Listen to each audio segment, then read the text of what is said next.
So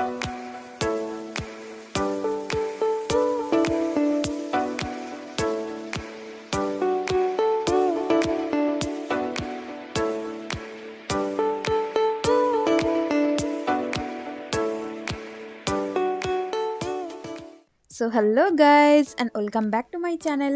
তোমাদেরকে আমি আগেই বলেছিলাম যে আজকের রাতটা আমি বাড়ি ফিরছি না। তো বাড়ি যখন ফিরছি না তখন কিছু তো একটা করতে হবে। আর আমি একদম ছিলাম স্টার মলের কাছেই। স্টার মলের এত কাছে থেকে আমি যদি স্টার মলে ঘুরতে না যাই তাহলে সেটা কেমন দেখায়। তাই সন্ধ্যাবেলায় গুটি গুটি পায়ে এগিয়ে গেলাম স্টার মলের দিকে। এইদিকে দেখো গাইজ, এই কাপলটা কত সুন্দরভাবে ছবি তুলছে। আমারও এরকম ছবি তোলার ইচ্ছে তো আছে, কিন্তু সেটা আর হচ্ছে কোথায়। দেখতে দেখতে স্টার মলের একদম সামনে চলে এসেছি। আজ রবিবার, তাই স্টার মলেও বেশ ভিড়ই জমেছে। এরপর আমি মলের মধ্যে চলে যাই এবং সেখানে গিয়েই ডান দিকে থাকা স্পেন্সারে ঢুকে পড়ি। এইখান পর্যন্ত এসছি আর বাড়ির জন্য কিছু নিয়ে যাব না সেটা কি করে হতে পারে। কিন্তু কেন জানে না সেই দিন স্পেন্সারের মধ্যে ভিডিও করা বারণ ছিল।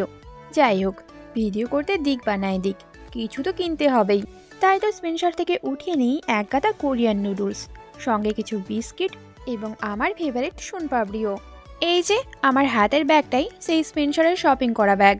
এইসব কিছুর পর আসে পেট পুজোর পালা।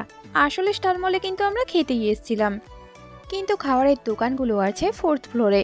আর 4th ফ্লোরে যাওয়ার আগেই মাঝখানেই সুইট কর্নের দোকানটা পড়ে যায়, যেটা দেখেই তো আমার জিভে আবার জল চলে আসে। তাই তো দোকানদারকে জিজ্ঞাসা করতে শুরু করলাম যে কোনটা নিলে ভালো হবে। দোকানদার বলল যে তোমরা ওই চাটটা দেখতে পারো। চাট দেখার পর আমরা অর্ডার করলাম মিক্সড মশলা কর্ন। দাঁড়িয়ে দাঁড়িয়ে বোর হওয়ার পরিবর্তে আমরা এই দোকানদারের প্রিপারেশন দেখতে শুরু করি।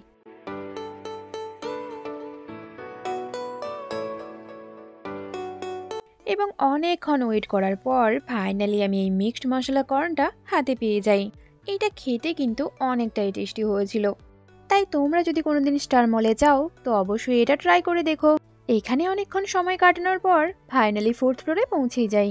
কিন্তু তোমরা কি কেউ গেস করতে পেরেছো যে এখানে আমরা কোন খাওয়ার অর্ডার দেব? চলো আমিই বলে দিচ্ছি। এখানে আমরা কিন্তু চলে গেছিলাম KFC-তে। আসলে আমার KFC চিকেন খেতে খুবই ভালো লাগে। খাওয়ার অর্ডার দেওয়ার পর বলেছিল 15 মিনিট সময় লাগবে, কিন্তু 15 মিনিট পর যখন যাই তখন বলছে আরও 5 মিনিট সময় লাগবে। এইটা শোনার পর আমি ভেবেই নিয়েছিলাম যে খাবার না নিয়ে আমি এখান থেকে এক পাও যাব না। তো ওরা আমাকে তাড়াতাড়ি করে খাবারটা রেডি করে দিয়ে দেয়। এখানে অর্ডার দিয়েছিলাম একটা চিকেন বাকেট, 2টো ফ্রেঞ্চ ফ্রাই, 2টো কোল্ড ড্রিঙ্কস, কিছু ডিপস আর কফি মুসে কেক, যেই কেকটা ছিল শুধুমাত্র আমার জন্য।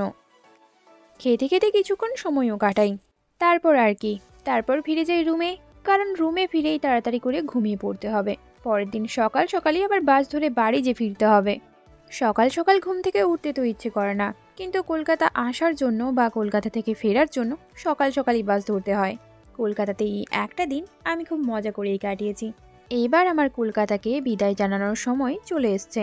আমি তো বাড়ি ফিরে যাচ্ছি, কিন্তু তোমরা যারা আমার আগের ভিডিওটা দেখোনি তারা অবশ্যই গিয়ে দেখে নিও। আমার এই ছোট্ট ব্লগটা কেমন লাগলো সেটা কমেন্ট করে অবশ্যই জানিও। পরবর্তী ভিডিওতে কি দেখতে চাও সেটাও জানাতে পারো। এবং প্লিজ আমার চ্যানেলটিকে সাবস্ক্রাইব করে দিও। আজকের মতো টাটা, পরে দেখা হচ্ছে নতুন কোনো ভিডিওর সঙ্গে।